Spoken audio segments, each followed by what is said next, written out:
Welcome to Nitpicking News. Today, we're going over the weirdest Commander card releases. These are the strangest ways the cards have been introduced into the Commander format.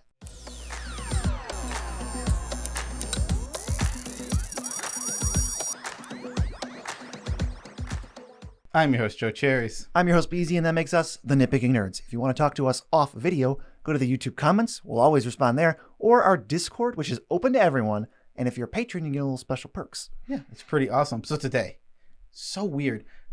They put cards into Commander in quite strange ways. And actually, just to jump right into this video, the thing that just got this all started is Secret Lair Walking Dead. That is what started this whole conversation for me and Beezy. We're like, they've done some weird things to put cards into Commander before. This isn't the first weird thing they've done. This is not a video where we are at all complaining about Secret Lair the Walking Dead. We're just talking about the strangest ways that cards have entered Eternal formats, specifically Commander, that have existed. This is definitely one of them. Just straight up Wizards printing them and saying, all right, guys, here, come get them. Well, it's not just Wizards printing them. Like, Commander box sets are Wizards just printing them into the format. But the huge difference here is they're available for 1 week, which is so strange. It's strange that, like, these awesome exclusive cards, you have 1 week to get them.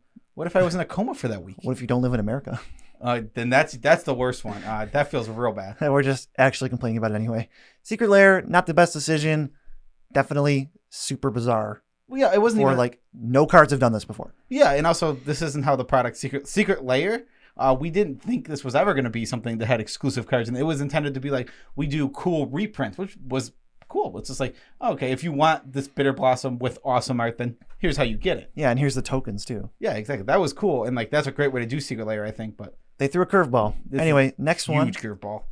Next one. Buy a box promos. We're talking Fire Song and Sunspeaker, Kenrith, Return King, and the biggest offender, Nexus of Fate. Yeah, what makes these so strange is that originally these buy a box promos were often like, alternate arts from the set, or stuff like that. So it's like you got a box and you got a card that's in the set. Like the brand new Zendikar Rising set is Aura, who is just in the set already, but also you can get a full art Well, it's just an alternate art. Alternate art. Oh, and it's like the cool extended art too. Oh, it's extended. It's not full art. Yeah, exactly. It's extended art. So you can get that, which is what they've gone back to because they actually had such a big problem with Nexus of Fate. They also did there was one more, the Giant Worm.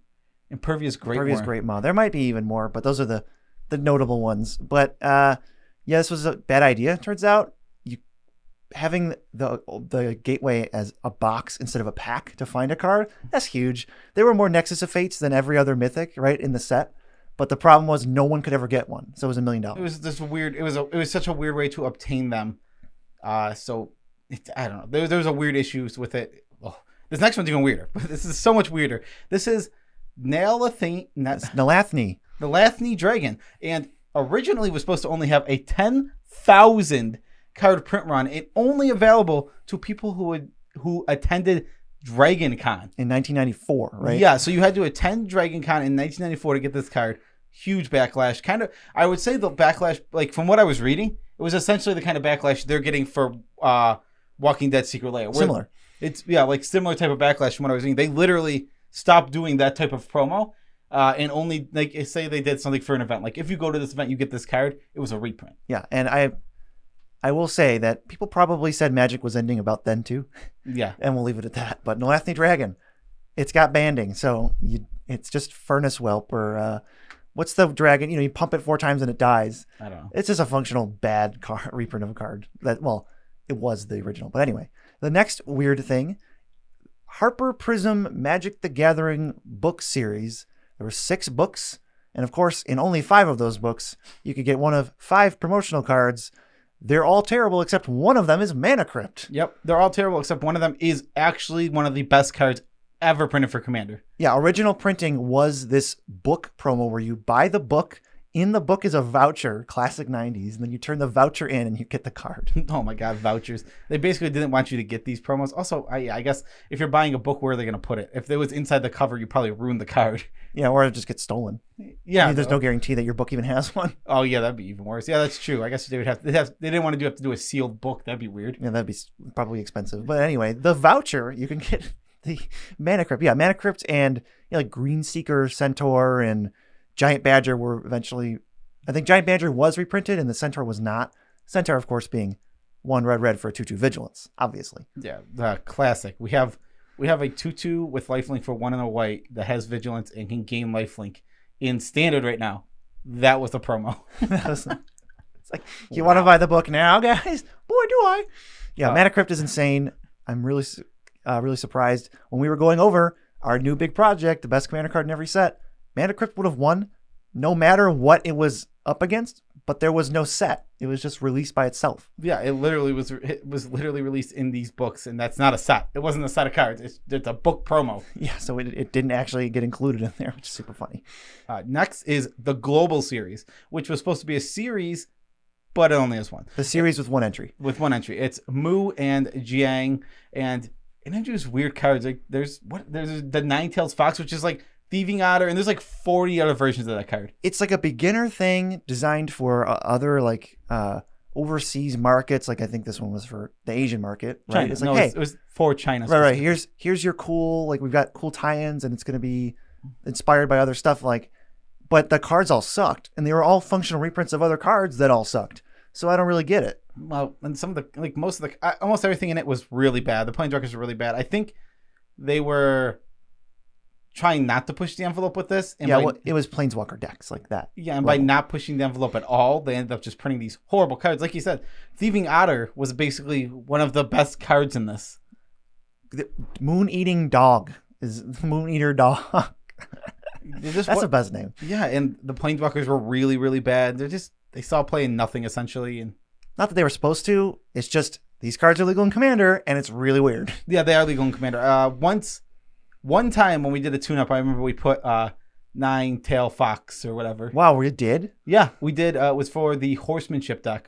Okay. Whatever that stupid mono blue commander is that gives Horsemanship. Sweet. Yeah, we put Nine-Tail Fox in. I remember I told you at the time, like, do you know what this card's from? You're like, no. Nope. The purple crystal crab or something. Yeah, purple crystal crab. When it dies, you draw a card. Oh, amazing.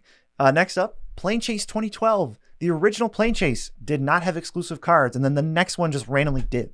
Yeah, like Sakashima Shun. These are like cards based on like old Kamigawa, and then like getting these like basically like what I would consider like a core set printing. And they were all great. Maelstrom Wanderer, Baleful Strix. Yeah, like it's just like all references to these old planes, just like I said, like you would see in a core set nowadays, where it's like, oh, okay, hey, here's Yarok, who's just on Zendikar. It's like all that kind of stuff. You see that all the time in core sets, but it's like Planechase was just like, no, we're gonna do it here. Yeah, well, Planechase is all over the multiverse, and they also didn't.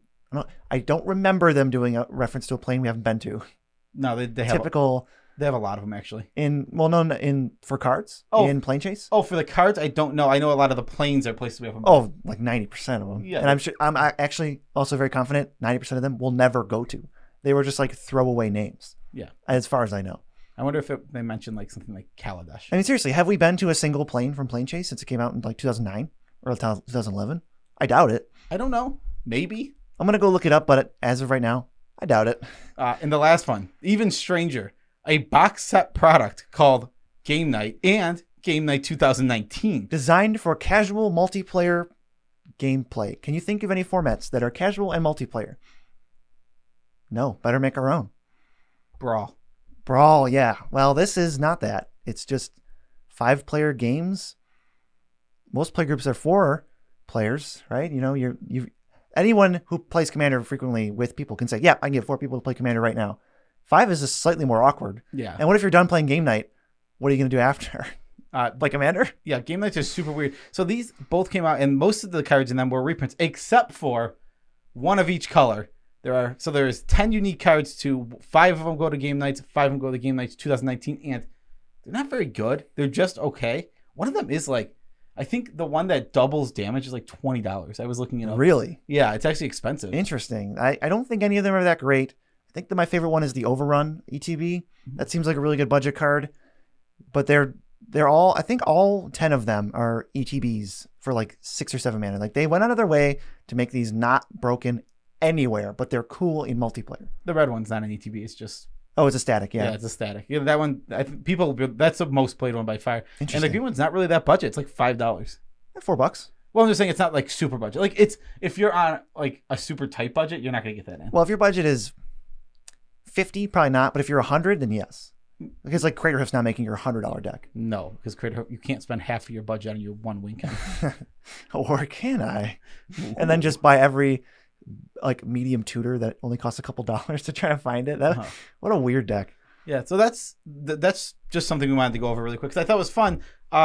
It's funny to think like how they can introduce cards in such weird ways. Like they won't do most of these again.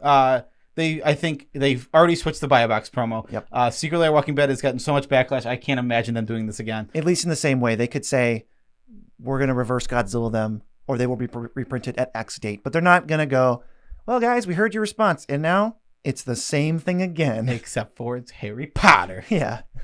Planechase, apparently they just stopped doing it. I thought Planechase was cool, but I guess the sales weren't high enough. Yeah. See, Planechase is something I don't really like, especially because like.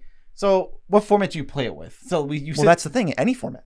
Okay, well, that's what I'm saying. So we sit down and we're like EDH, and it's just like my thing about EDH is it's already this chaotic, sporadic format where anything can happen, and then you add this thing in the middle, and they're so unfair. They're really not balanced. There's one that is fast bond, right? Yeah, it's like you can play any number of lands, and then that one incentivizes whoever gets lucky enough to go first with it. They just have all the rolls because they just use all their land drops on the rolls, and then their planes walk away. And now what happens? Yeah, now the resource advantage is insane. It's like they just played 6 Soul Rings. Or like turn 1, make an 8/8 Eldrazi with Annihilator 1. It's like, what are you supposed to do? Yeah, how do you ever beat any of that? Yeah, it's so crazy. Like, and that's what I don't like about Planechase. But yeah, like you said, it's a cool product. Every once in a while, it's fun to bust it out. And Game Night was literally made no sense. They canceled Global Series exactly immediately. I mean, I think they had to make an actual effort. Swing and a miss. No, the problem was they made those cards were legal in Standard. Mm-hmm. So they had to be super careful. Yeah. They were okay. I will give them props for being careful about all of the Planeswalker deck cards because those were exclusive. There was a couple in all of those that were legal and standard. Not once, I think, with maybe one exception of the 3 in a red, deal 4 to any target instant.